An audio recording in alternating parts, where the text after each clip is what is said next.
My name is Nathan Sayre. I'm a professor and chair in the geography department at the University of California, Berkeley. I stumbled into my field by accident in a lot of ways. I was doing a PhD in anthropology. It was concerned with a conflict between ranchers and the Fish and Wildlife Service. And it turned out the ranchers' side of that story was basically a historical story. So I had to figure out the history of that valley, which had not been done before. And the history of the valley, in turn, involved a lot of ecology, history of changing ideas about rangelands and how to manage them. So I had to pick up a lot of ecology as well, and if you put history and ecology and anthropology together, it comes closest to geography. I try to understand how we have come to have the ideas we have about managing and understanding rangelands, and in cases where we've made mistakes, why we made those mistakes, and whether that can help us see or find mistakes we're making now that we might not recognize as mistakes yet. I think there's an evening when I got a phone call. This was back in about 2000, before I got to Berkeley, but after I'd finished my PhD, I got a phone call from Bill McDonald, who is a rancher and head of the Malpai Borderlands group.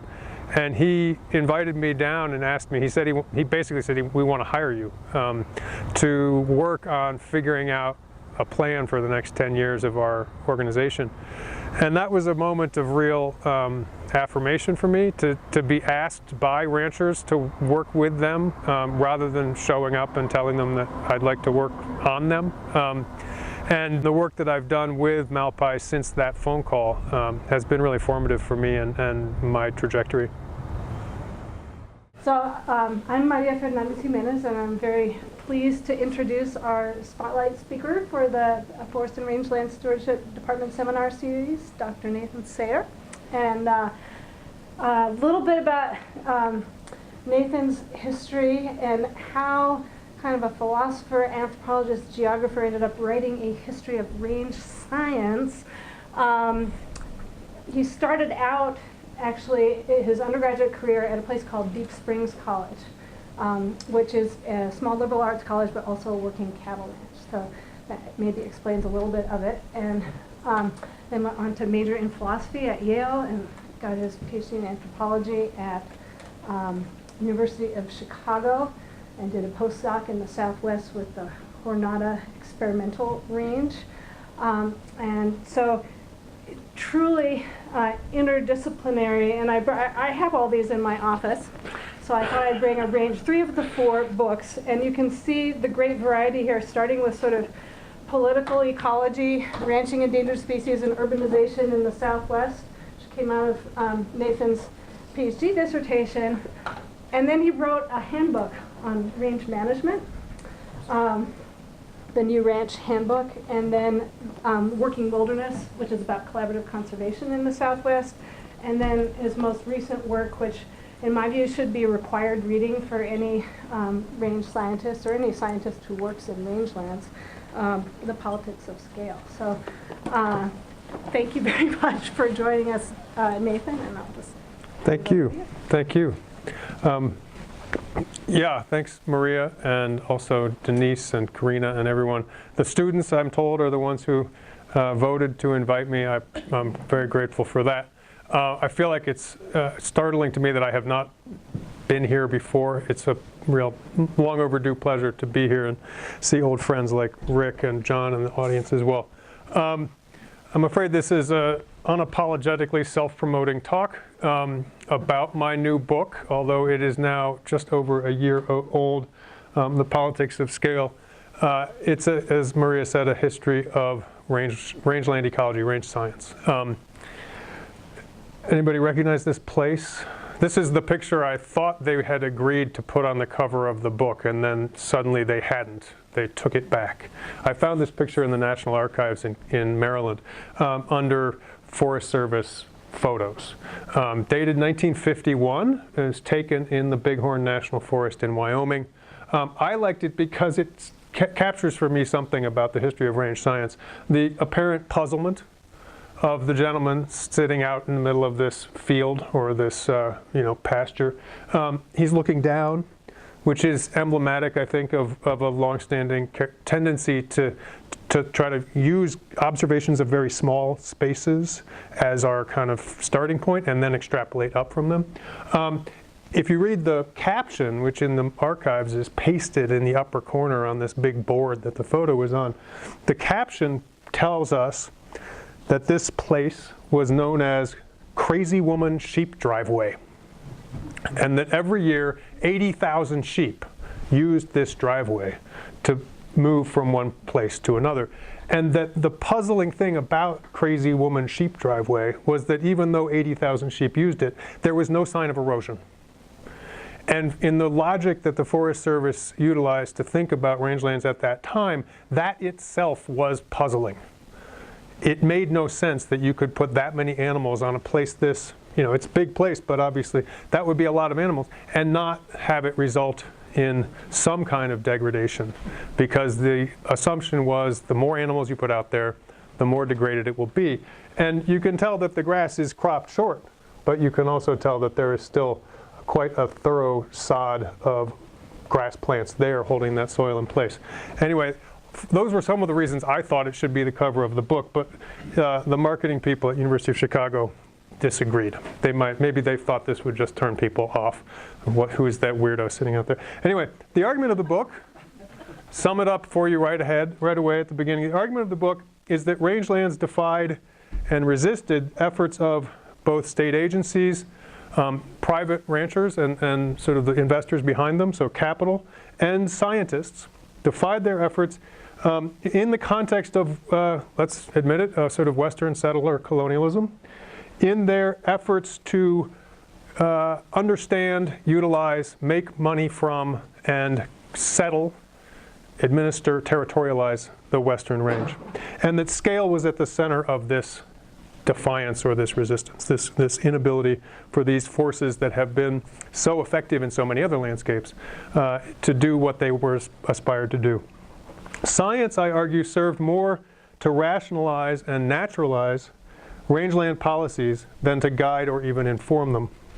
Scientists were enrolled, and range science was in fact conjured into being, to address a combined political, economic, and ecological crisis, putatively by discovering laws and facts and management practices, but actually by depoliticizing the highly political activities and processes that were at play, depoliticizing the administration of rangelands.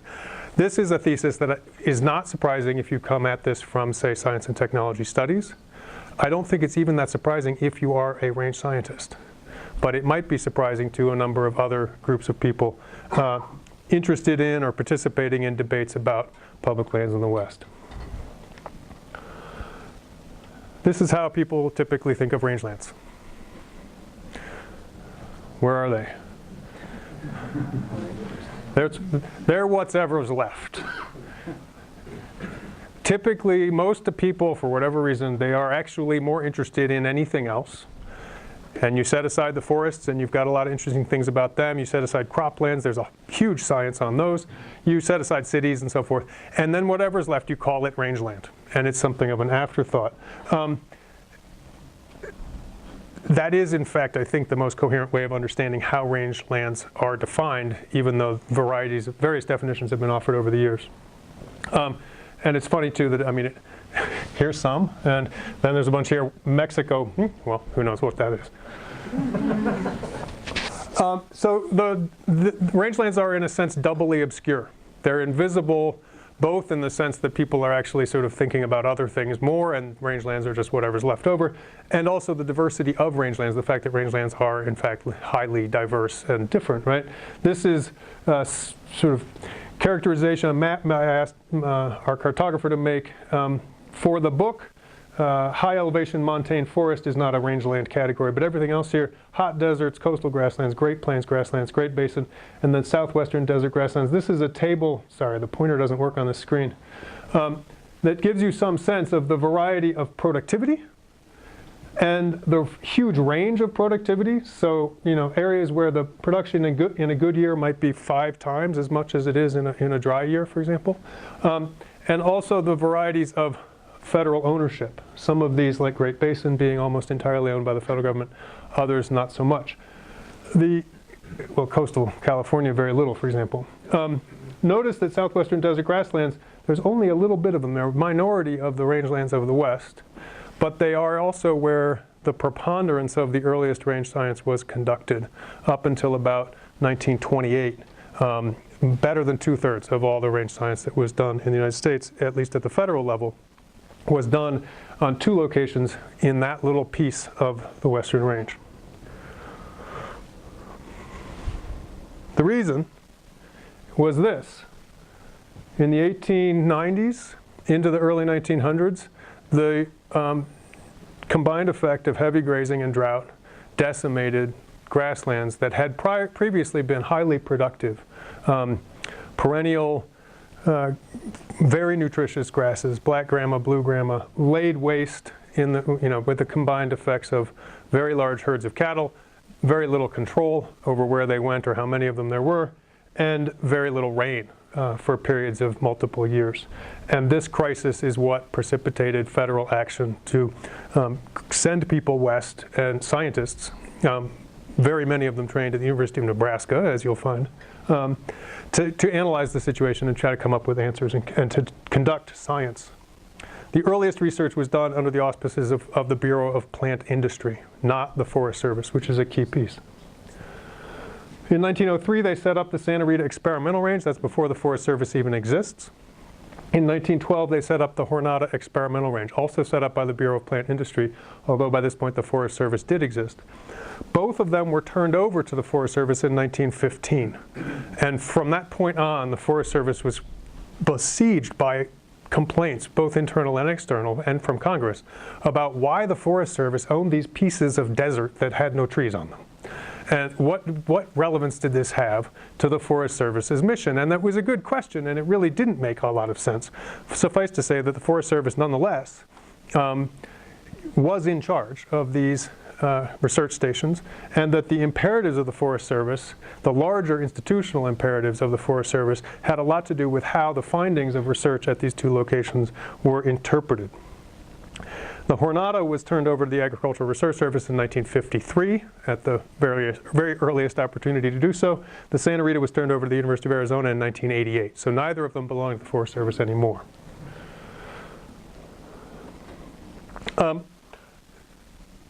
Early chapter in the book is about the coyote-proof pasture experiment, which was the Forest Service's first research into rangelands. After the Forest Service was created in 1905, these were some of the people involved. This, of course, being Gifford Pinchot. This being Frederick Clements, who was a student of this man, Charles Bessey, at the University of New Mexico. And Clements was the mentor to this man, Arthur Sampson, who was a student of his, got a master's degree there at the University of Nebraska in 1907. This is James Jardine. This is Frederick Coville. Frederick Coville was the chief curator of the National Herbarium in Washington and was a very close friend of Gifford Pinchot's. And Pinchot had already sent Coville to do research in the West on sheep grazing. He'd written a very interesting report about sheep grazing in the Pacific Northwest. With the creation of the Forest Service, Pinchot, who believed in science as a way of advancing conservation, asked Coville to set up an experiment. Coville took the train across the United States. They knew they were going to do it in the Wallowa Mountains in Oregon. Or Washington, I'm sorry. No, it is Oregon. Too many different sites in my head. Coville stopped in Lincoln, Nebraska, and met with Clements and Bessey and asked, "Do you have a young scientist I could put on this project?" And Clements, who had already decided he was leaving to go to Minnesota and had just finished Sampson's master's degree, apparently didn't want Sampson to come with him to Minnesota to do a PhD because they were almost diametrically opposed personalities. And he said, "Why don't you take Sampson?" So Coville had Sampson, and then he kept going west. He got to Logan, and he picked up Jardine, and he took them to the Wallowas and put them in charge of the coyote-proof pasture experiment. In 1905, just a few years earlier, Pinchot had been a member of the Public Lands Commission, which had drafted a report about grazing on the public lands, which included this conclusion about how to increase the capacity of the range. Basically, build fence.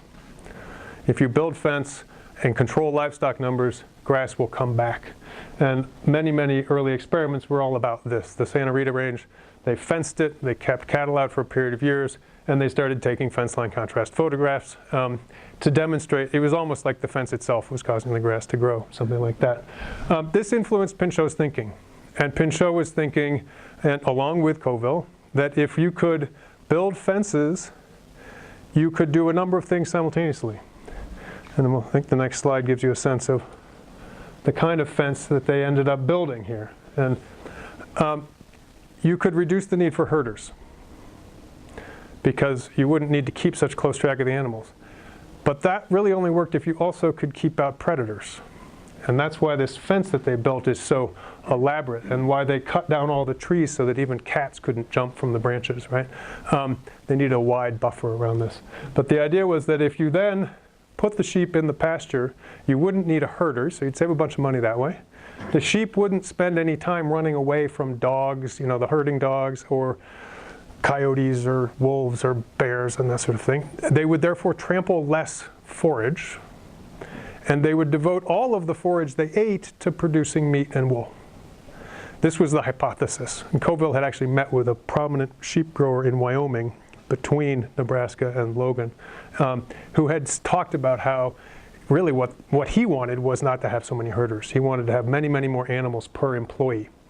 The fence was built around 4 square miles in the Wallowa Mountains, and over the course of 3 summers, they put about 2,200 sheep inside this pasture without a herder, and they watched, and they made notes every hour, every day, all summer long. And they weighed some of the animals at the beginning and the end, and they, out on the range and surrounding, there were no fences, and there were herders for, and they would get some of those animals and weigh them and try to compare. They went into this with expectations about increased wool clip, increased weight gain, reduced labor costs, greater efficiency, basically, and greater production.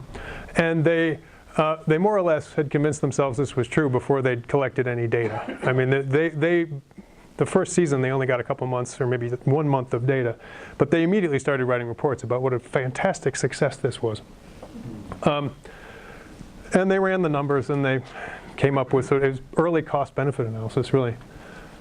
They didn't include the cost of this gentleman, who twice a day, every day, went with his hound dog around the perimeter of the whole thing, and any time the dog got scent of a single predator of any kind, and whether the predator was still around or not, they tracked it down and they killed it. And he had quite a lot of bear hides on the side of his cabin by the end of the summer. And in fact, the fence was way too expensive to build on a wide scale. But if you just killed all the predators, then you didn't need such an expensive fence. You could just have a 4-strand barbed wire fence. And so what we got was a pattern, a model of how to administer the range.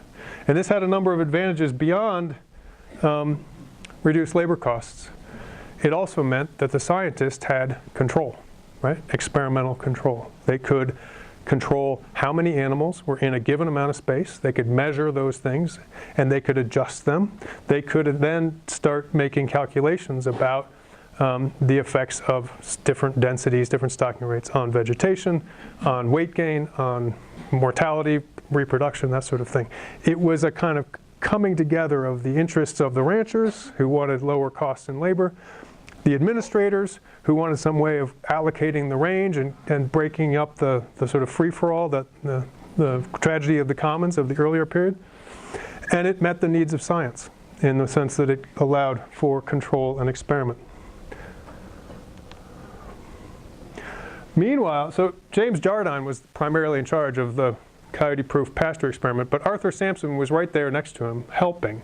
And he was wandering around the Wallowas at different elevations, doing all of the things that Frederick Clements had taught him to do in terms of establishing the different communities and their sequences of, stages of vegetation that they would go through. He would mark off a 1 square meter plot and strip it bare of vegetation, and then watch and plot every single plant that came up and when it came up and that sort of thing. And this, combined with his subsequent work in Utah, led to the formulation of his famous adaptation of Clemency and climax theory, successional theory, to rangelands. And the sort of interactions over time, the arrows only go up as you make your way through the series of steps. So in 1919, Bulletin 790, Bulletin 791 of the USDA laid out these became the Bibles, so to speak. They actually called this one the Bible, the Range Science Bible, and it was in use in the Forest Service for at least 30 years, I think, before anybody thought to try to revise it or rewrite it. Jardine laid out the administrative framework for understanding how to manage rangelands and grazing in the national forest. Sampson laid out the scientific basis for the ecology. The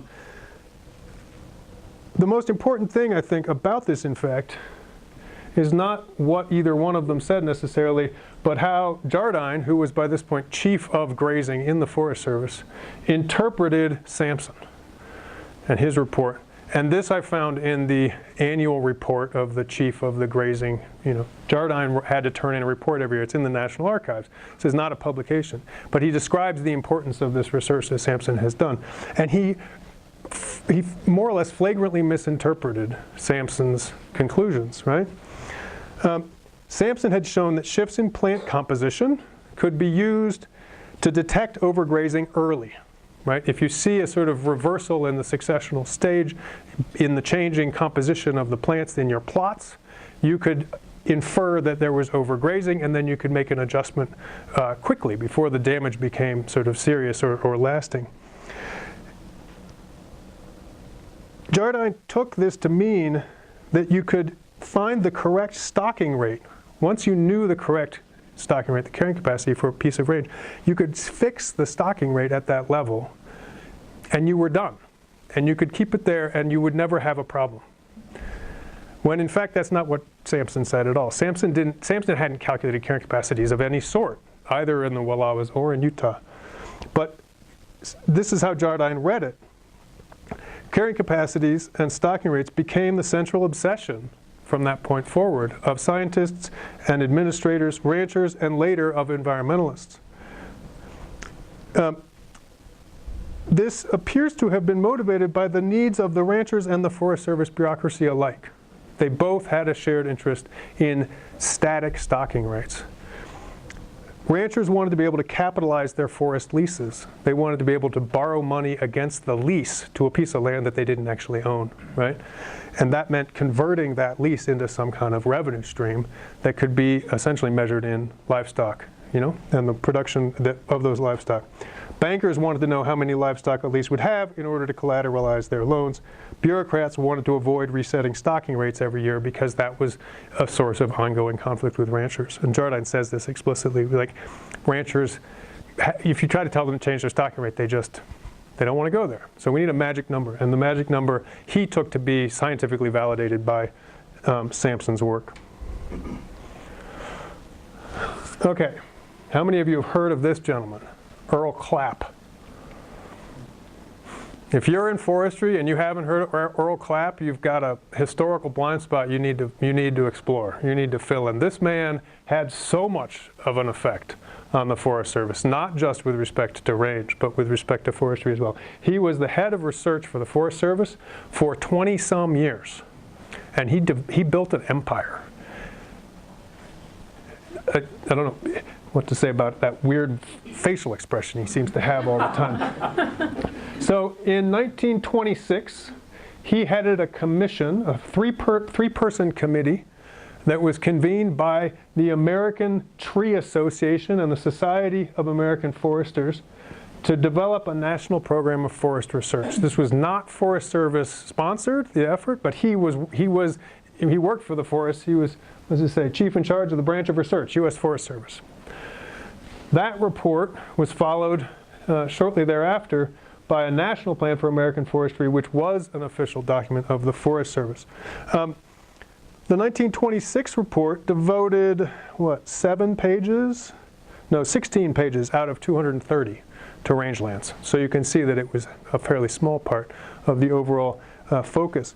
The larger final report was even more lopsided. There were about 1,000 pages, and I think they devoted maybe 40 of them to rangelands. It's in here that Clapp basically says rangelands should be understood in terms of succession.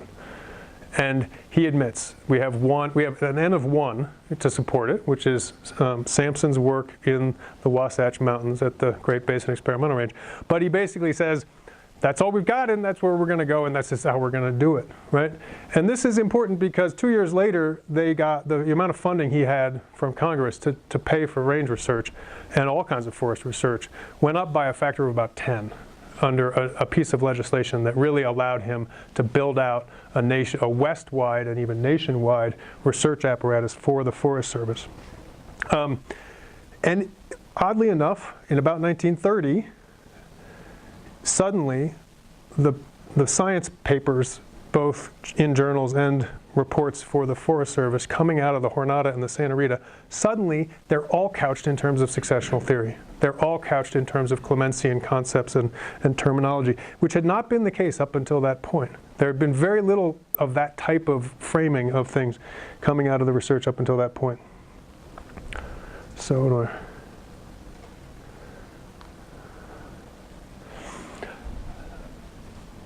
I need to go back and look more closely in the Earl Clapp papers in the National Archives, which I did not get to in detail.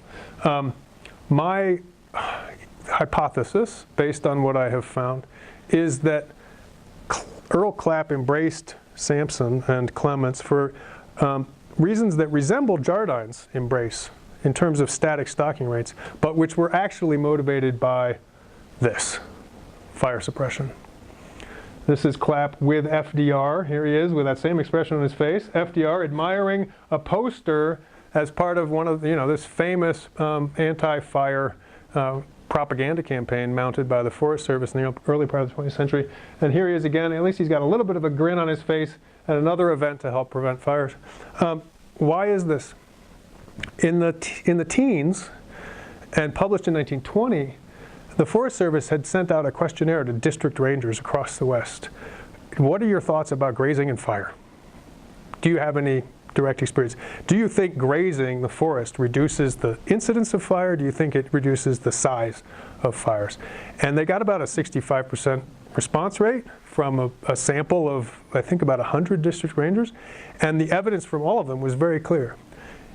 Places in the forest that are grazed, they catch fire less frequently, and when they do catch fire, they don't burn nearly as much land. And they compiled all this information, and then they published one paper, and then it drops out of view, except in the archives, in the internal notes and memos. But they were very aware that by grazing, you could prevent fires. And I mean, what's his name? Graves, who was head of the Forest Service, he also published papers about fire in which he said, you know what? Forest fires are really a function of grass, because it's the grass that provides the fine fuel that allows for the fire to start and then allows for it to spread. And moreover, plenty of evidence that they understood that in a dry year, a very, very dry, a drought year, if you get a fire going on a windy day, there's nothing they can do to stop it, right? It's not a containable fire under those conditions. So what's the beauty of static stocking rates in this picture? In a dry year, when grass doesn't grow hardly at all, if you have a fixed number of cattle, if you've picked that number carefully, in a dry year there will be no grass at all, right? It'll be gone, it'll be eaten. In a wet year, there'll be more grass than you might need for the cattle that year or the sheep that year. But it's the dry year that you're worried about. if you're trying to fight fires, trying to prevent fires. And my sense is, especially the way it disappears from the open discussions and the publications, that they knew these pieces fit together, that grazing, in fact, was central to a fire suppression policy for the West, and that it was actually their most effective tool, and that they needed to open up parts of the forest that were not accessible. They needed to build bridges and stock driveways and things like that, and try to encourage ranchers to graze as much of the forest as possible, precisely because it would mean less fire for them to have to fight. So I try to, the book spends a considerable effort to explain that range is actually a kind of space in this context. Not rangeland, but range in the US context is a kind of space that is produced through the activities of people, both in terms of what they do on the land and also how they think about the land. And the real production of the range in the West is courtesy of the Depression, of New Deal programs like the CCC and the WPA. Because until then, they didn't have the labor. The Forest Service wanted to build fences everywhere, but they didn't have the money. Fences were expensive. But the New Deal, the Depression comes along, the New Deal gets created, and suddenly you have got vast quantities of labor. And the division of grazing inside of what became the BLM, they got so many CCC camps they didn't know what to do with them. And they built enormous amounts of all kinds of things. Here's a tabulation. It's hard to read, I apologize. This is work projects completed, all division of grazing CCC camps, to and including September 30th, 1936. Dams, earth-filled, 600,000 cubic yards. Fences, 400 miles.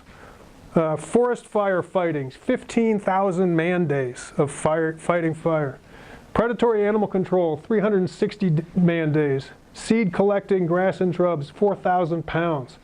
Eradication of poisonous weeds, 93,000 acres. Insect pest control, that's 52,000 acres, 62 maybe. Rodent control, 3 million acres of, this is poisoning prairie dogs, basically. It's another thing that's discussed in the book, but I'm not talking about it today. Killing prairie dogs. Surveys, 47,000 man-days of surveying the range, just going out there and trying to figure out where is it, what grows there, is there anybody using it, is it fenced, that sort of thing. Map making, 5,400 man-days.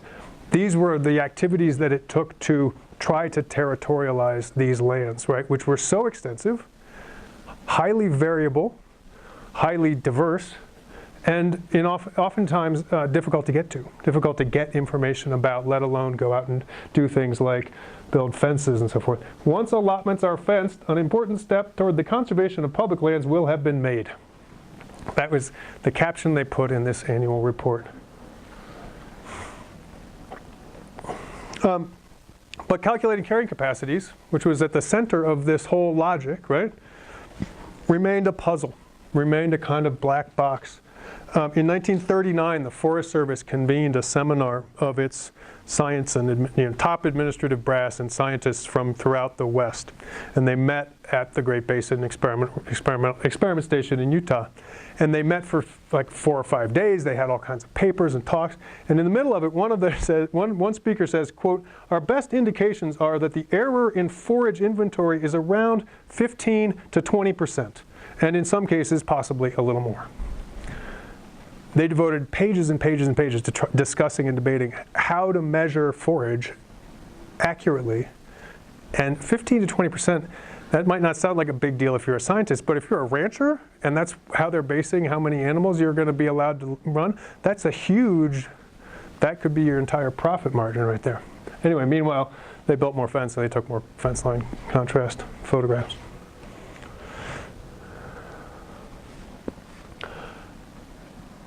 Practically speaking, experiments, if you're a scientist, could only be done at relatively small scales, right? Plots, pastures maybe.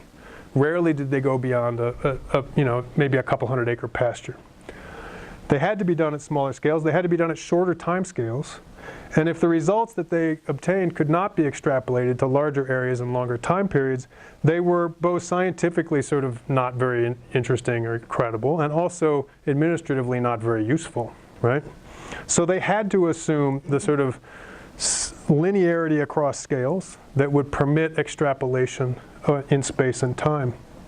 And the socio-spatial organization of the range, as produced by things like fences and carrying capacity measurements, into pastures that were fixed, fenced, leased, and capitalized, meant that range science could scarcely exist without the assumption of linearity across scales of space and time. And the conclusion I draw, succession, we've all been taught that succession was the foundation of range science, for decades, right? My conclusion is that succession was not actually a theory in the context of range science. Succession was a policy that was embraced and imposed. Meanwhile, the range kept not complying, not conforming to the expectations. These are a pair of pictures from the same exact location on the Santa Rita experimental range. This one taken in about 1904. This one taken in, I don't have the date here, but it's in the book. 40 years later, give or take. What's different? Well, suddenly there's all these big mesquite trees in the way, right? And this would continue. They had plenty of evidence of this. And this was even though they had controlled stocking rates and for periods of time taken the cattle off altogether. It wasn't doing what Clement said it was supposed to do. It wasn't going back to what it had been, right? Highly variable rainfall was part of this, right? It meant that the visible effects of stable stocking rates could vary from harmless in wet years to evidently destructive in dry years, and that it was very, very difficult to tease apart short-term impacts from long-term trends and changes, right? This being a very long-term trend that was in fact almost utterly unrelated to grazing and stocking rates, at least once it had gotten started, right? It had passed a threshold. So despite fencing and stocking rates that were controlled, rangelands in places like Arizona and elsewhere were nonetheless degrading or shrub encroaching. The first thing that was done in response to this was to basically ignore any theoretical implications that this might have, right? So put that off to the side. This is not going to challenge our foundational theory because it wasn't a theory, it was a policy, right? The second thing was to try to use agronomic techniques to fix the problem, to find and develop breed strains of grasses and so on and so forth. This is actually in Berkeley, not far from my office. This was also in California. The CCC built a lot of these experimental gardens and so forth to try to fix it on the model of farming, basically, right? I love this. The first test of a grass for reseeding is made in short nursery rows under good soil and moisture conditions. Plantings are kept weeded, rodents are controlled, and the grasses are pampered at this stage of the research. Even so, less than 1/4 of those tried proved adapted. So you create conditions that are utterly unlike actual conditions in the range, and you breed and breed and breed and breed, and you hope to find the strains, and then later you go and figure out if it actually works in a real rangeland setting.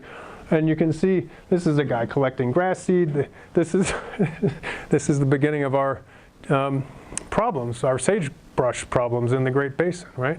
Is this like, oh, well, we'll just get rid of the sagebrush and put grass there. And then, of course, it still didn't work, so we got a little bit more serious. We started poisoning the mesquite trees with arsenic. The problem with that was that you couldn't even burn the wood after it died without endangering human health. Cut it down with gigantic circular saws. Something tells me OSHA would not approve. Douse it with 2,4-D and 2,4,5-T from an airplane if you need to be. Create these incredible, that's a bulldozer wearing this other thing that's got its own diesel engine. It's called the bushwhacker. There's no evidence of how much this was utilized, but this is the kind of thing that you did if the range continued to resist and not behave properly. Most of these techniques failed altogether. Even the ones that succeeded in terms of changing the vegetation didn't succeed in terms of paying for themselves, right? So if you're going to do this, you're going to need a lot of public subsidies to make it work. So, conclusions. Spatially, rangelands defied the political project of federal government territoriality and bureaucratic administration. They failed to fit into the kind of category. This is like a Jim Scott story, seeing like a state, right? This was partly a matter of over-extrapolation, generalizing from studies conducted in specific places to the range as a whole, as though they were all the same. The Forest Service's insistence on administrative uniformity nationwide was mismatched to the environmental conditions in different parts of the West. But it was also a problem of nonlinear interactions across and between scales, which could not be captured easily by scientific experiments that were conducted primarily at scale 2 here, and to some degree at scale 3, but very rarely connected in any kind of systematic way to scales 1 and 4. Temporally, rangelands were too variable for the needs and demands of capital accumulation. So this is different from the Jim Scott story. This is not about just the state, it's also about bankers and ranchers trying to make money, trying to extract a revenue stream of reliability and certainty over time. So this is a map that I was surprised I couldn't find one. I had to have one made by some climate people and map making people in my department. This is the coefficient of variation of interannual rainfall across the West. And you can see that parts of the West have highly variable rainfall from year to year, others less so. The 100th meridian, which is added here, is famous in the literature as the point beyond which you can't reliably grow crops because the rain is too unreliable. And aridity is a theme that comes up in countless books about the West and why it worked the way it did, right?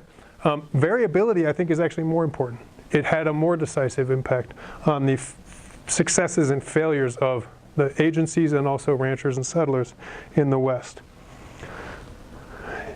And if you put the map of variability, coefficient of variation, against the map of the key sites in the history of range science and line them up, Lincoln, Nebraska, not very variable, right? The Wallowa National Forest, not very variable interannually, right? Jornada and Santa Rita are down here, areas of much greater variability. Great Basin experiment station is right about here, right? I should have had Fort Collins included here because in the towards the end of the book, Fort Collins and Colorado State take on an important role in this story as well. So the spatial and temporal scale problems intersected and reinforced each other in powerful ways. And the variability is a piece, that's the temporal piece, but the spatial piece also, this is about nonlinearity across scales and the failure to understand that those relationships are nonlinear. So the last couple chapters of the book talk about what happened after World War II and when this set of ideas about rangelands and how they worked and how to manage them sustainably got transferred overseas with dismal results. There's a chapter about the sort of the way the scientists in the U.S. were deployed to and how they explained this weird, like they looked at the Southwest where their work had clearly failed. And what did they say? They said, well, this is what's going to happen to the world's rangelands if you don't put us in charge. And in fact, it should have been the other way around altogether. It should have been like, well, most of the rest of the world's rangelands are actually more like this than they are like the Great Plains. And this is what happened if you put us in charge, right? Anyway, I'll leave that there. Later, the last full chapter is about an alternative finally arising in the aftermath of these failed efforts overseas, mostly from researchers working in places like Africa and Australia, or trained in places like Africa and Australia. Some of them also from right here at Colorado State, Ellis and Swift being important contributors to this. So this alternative theory coalesced from abroad. And I think it coalesced from abroad in significant part because those places had this higher variability, high coefficients of variation of rainfall, and they had to confront it directly.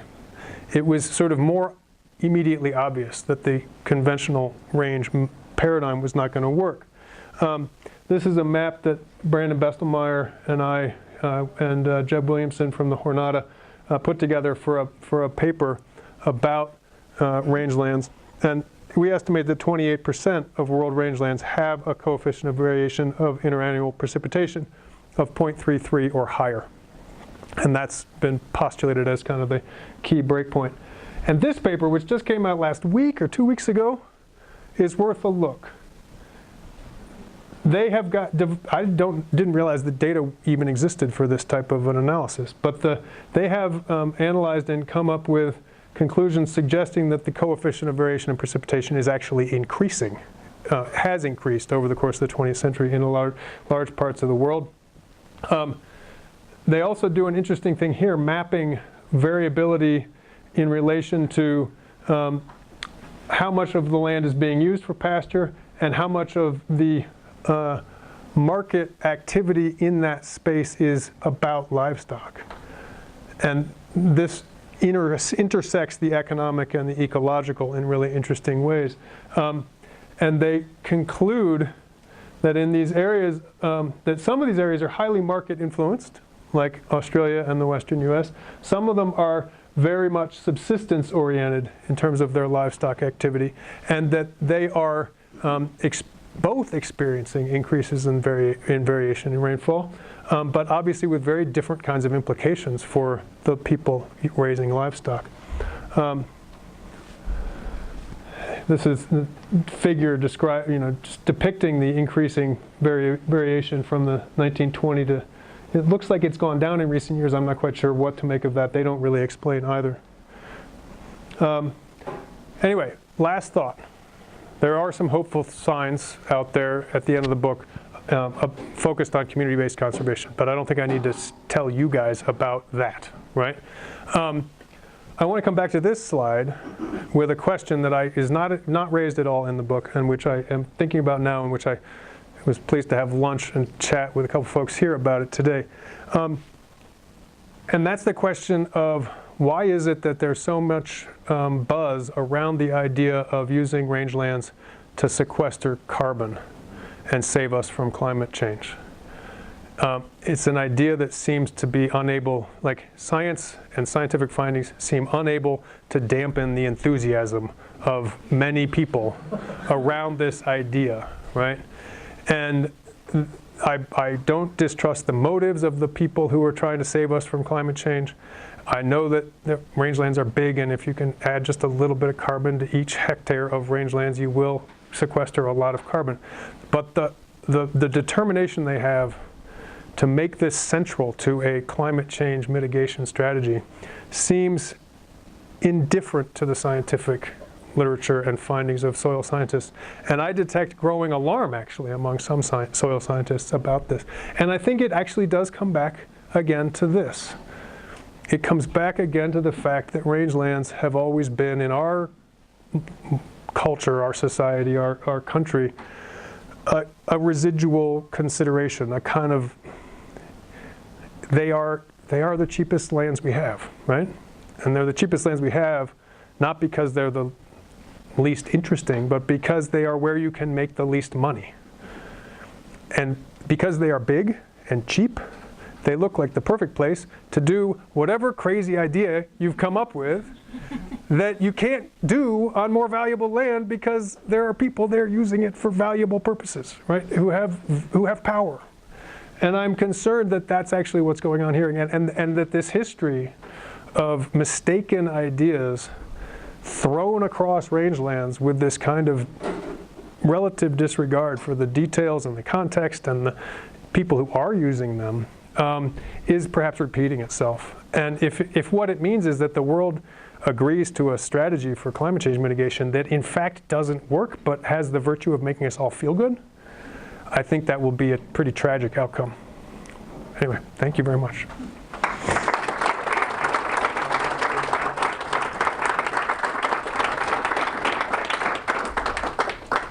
I hope there's still time for Q&A. Yes, so we have 12 minutes or so for questions. Yeah. So you talk about how scale has been something that a lot of experts, even in this country, have struggled with for a long time, understanding all these interactions at scale. And I'm curious, in your work, and I guess the other community-based people here, what are some ways that you've gone about trying to help people understand these scalar relationships, and how do you I guess what I'm specifically asking is, how do I explain this to ranchers whose worldview in my experience, ends at the fence line, as it were. Almost increasingly sometimes these days it's like a moral verdict rather than a pragmatic one in some cases. That's a good question. I was actually talking earlier today with somebody about this. In a lot of ways, the best way to talk about scale is to not use the term, is to not actually try to explain it as such, because you'll quickly tie yourself up in knots. It's very hard to write clearly about scale. I think it's very hard to explain it clearly. I think if you leave the word out and just explain the reality in more concrete terms, right? The fact that you can get this result over here by doing X does not mean that you'll get that result by doing X all across your ranch. And most ranchers, I think, know that. That makes perfect sense to them. It's not super counterintuitive or anything. What else? I mean, for me, the community-based part, what works there is giving everybody a chance to express their ideas and concerns, and then working through it without anybody standing up and saying, I'm the only person here who actually understands, and you're just going to do what I said, right? No invocation of scientific authority or state power, or I'm the property owner and damn it, I get to do whatever I want. I mean, a much more deliberative process that allows people to sort of acknowledge that nobody's quite sure what to do, but that we can agree on something to try and then see how that goes and hopefully learn from it. Like, that's a different approach in which the scale stuff, you can build that in without saying, oh, well, we're going to do a multi-scalar 27-year research experiment, blah, blah, blah, blah, blah. You don't have to couch it that way, I think. I mean, and as for the rancher who's not interested in anything beyond the fence line, I'm sure there are all kinds of things that do affect that rancher from coming from outside, and you probably can get him or her to acknowledge that without sounding too condescending, I hope. Does that help?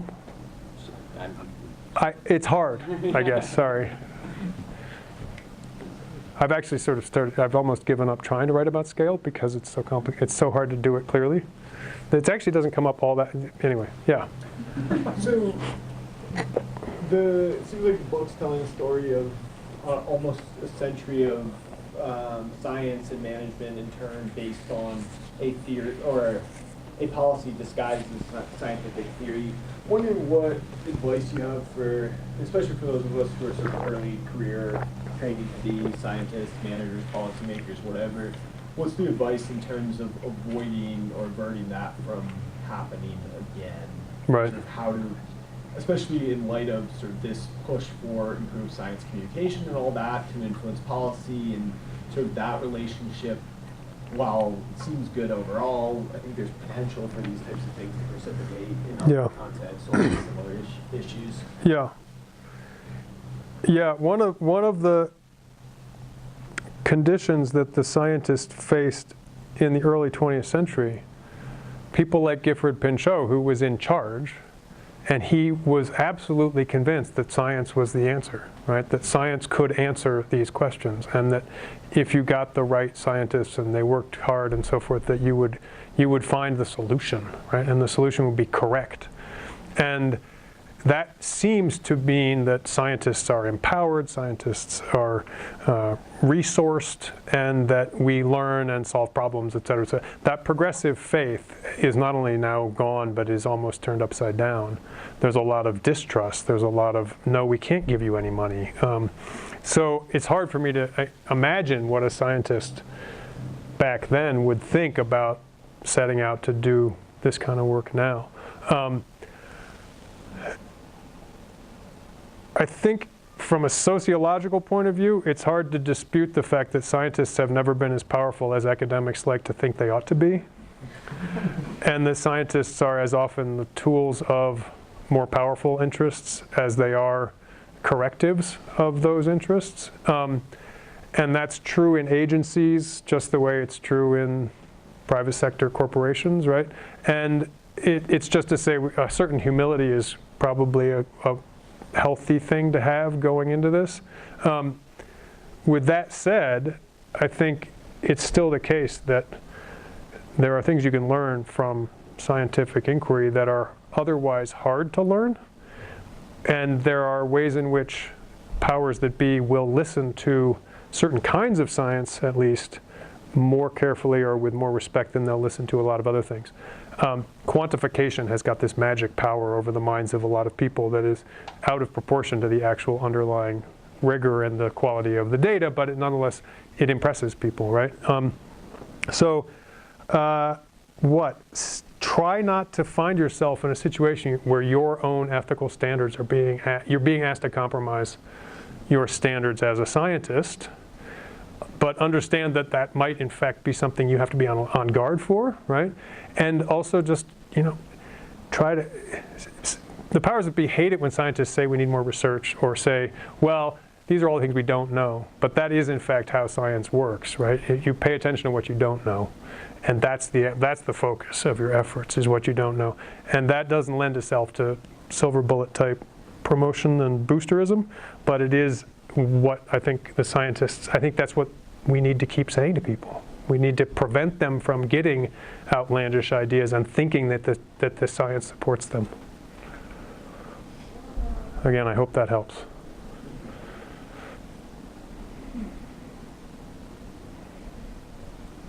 Yeah. I wonder if you can say a little bit more about why this is happening. We started talking about this earlier today. Yeah. Some of your ideas about why people are buying into this idea of carbon sequestration that isn't supported. Just curious to hear a little bit more about it. We're desperate, right? A lot of people are really freaked out about what's going on with the climate and the utter incapacity of our governing structures and institutions to confront the problem effectively. And we're terrified. I mean, my sense is that biophysical scientists are more terrified than, normally they're the ones who are trying to say, wait a minute, we don't know, remember, humility, right? But no, in this case, they're like, hello, we're all going to die, and still nothing is happening, right? And so there's a legitimate, well-founded concern that we need anything and everything we can come up with, right? Everything we can do to address this needs to be discussed, explored, supported, right? With that said, I do think in many ways this is, rangelands represent a kind of path of least resistance type of prioritization, right? Priority number one ought to be leave the coal in the ground, right? Priority number two ought to be leave the oil in the ground. Priority number three ought to be leave the natural gas in the ground, right? Priority number four should be other kinds of mitigation, right? And yet there seems so little possibility of getting 1, 2, and 3 implemented that we're ready to go down to 15 or 16 to find something that we think might actually have a chance of being implemented. And rangelands look like low-hanging fruit, right? They have the least powerful constituencies blocking action. I mean, I think about there's all kinds of reasons why we ought to get our farmers off of synthetic fertilizer, because it creates greenhouse gases to produce it. It creates greenhouse gases after you use it. It creates other problems, et cetera, et cetera. Why can't they use organic compost? The farmers of California don't want to use organic compost because they're worried they're going to have a food scare. I mean, this is my hypothesis, is the ag sector in California is plenty strong enough to fight back a proposal to put compost all over their lands. The ranching sector is not as powerful. I think that's something we have to at least ask ourselves when we pursue this. And then there's also, rich people have been romantic about ranching for a long time, and they're still romantic about ranching. And so they want to think they're part of the solution too, right? And if they can do it on their romantic tax sheltering real estate investments and make money doing it, damn straight that sounds like a great idea. Sorry, I'm a cynic. Yeah. It seems like there's a bit of a parallel in the biofuels area, sure, which is not rangelands, right? Or most of which is not rangelands, where we will sort of quickly and happily make a policy that will produce more biofuels, but at the same time have follow-on effects of cutting down Amazon rainforests and actually letting out more carbon than it saves. Yeah. Point being, that I guess that's a counter to the. Yeah. I would suggest it's more about wanting a quick fix to climate change than rangelands being one example of that. Yeah, yeah. Well, and yeah, this is where priorities 1, 2, and 3 really are priorities 1, 2, and 3, right? I mean, everything else is not really addressing the root of the problem, right? Yeah. I'm kind of interested to know something about the plant subsistence history in the rangelands. Say again? I want to know something about the history on plant succession in the rangeland, and also how the grazing is impacting on the succession. The history of plant succession in rangelands? Yeah, how it was and how it is on, and how the grazing is. Well, I mean, the short answer, because a long answer could go on all evening, is that, Frederick Clements and Charles Bessey did some really important pioneering research basically right here and came up with some fascinating techniques of measuring vegetation and then data about vegetation change over space and time. And they were able to use this rainfall gradient across, east-west across Nebraska, to substitute space for time and develop theory in a way that was sort of, it's like they were able to sort of work more quickly in a sense, right? They were able to draw conclusions more quickly than they would otherwise have been able to because of the unique circumstances of that particular place. Arthur Sampson takes those ideas and looks at grazing here and here and observes that it appears to have the result of setting back the succession of vegetation that he had observed in places like Nebraska. All that's well and good until you then take the next step, which is this is a universal law and it applies everywhere no matter what. Which Clements said it. He said it explicitly. He was like, this is a universal fact. And that's how you did science back then. That's how you became a science back then, was to assert that your law, it was a law, not just an observation that you had induced from an experiment or from a site. And that's what, in many ways, that's what gave ecology the claim to being a science in the early 20th century. So it was a pretty major deal. But you start looking, you start figuring out down here in a desert grassland where you have 2 different growing seasons and incredible variation in rainfall. I mean, David Griffiths, who was one of the only ones of these early scientists who wasn't trained at Nebraska, almost everybody who did this type of work was trained at Nebraska for the first 50 years of the century. David Griffiths got his PhD at Columbia. He came down here, he looked around, he measured vegetation for years and years and years, and he was like, this is not the Great Plains, guys. It doesn't work like the Great Plains. There is no succession, there is no sequence. Like one year, these plants will grow. The next year, those plants will grow. The next year, a different kind of plants will grow. And they'll just pop up based on things. He was like, maybe it depends, like, if you get good summer rains like 3 years in a row, then you'll get succession. Otherwise, it's just whatever happens, happens, right? Anyway. So thank you very much. Okay, we are going to have, we still have this room for like another hour, and we will have some snacks and some beverages, and so we encourage you to hang around and have more informal conversations, both with Nathan and with each other. And Nathan, on behalf of the department, I'd like to give you this small token, and really thank you for coming out here. And I realized in my introduction I forgot to say what he does now. I was so focused on the fact that he's been a cowboy in college. I forgot to say Nathan's the head of the geography department at University of California, Berkeley. Thank you. Thank you. You can see where my priorities are.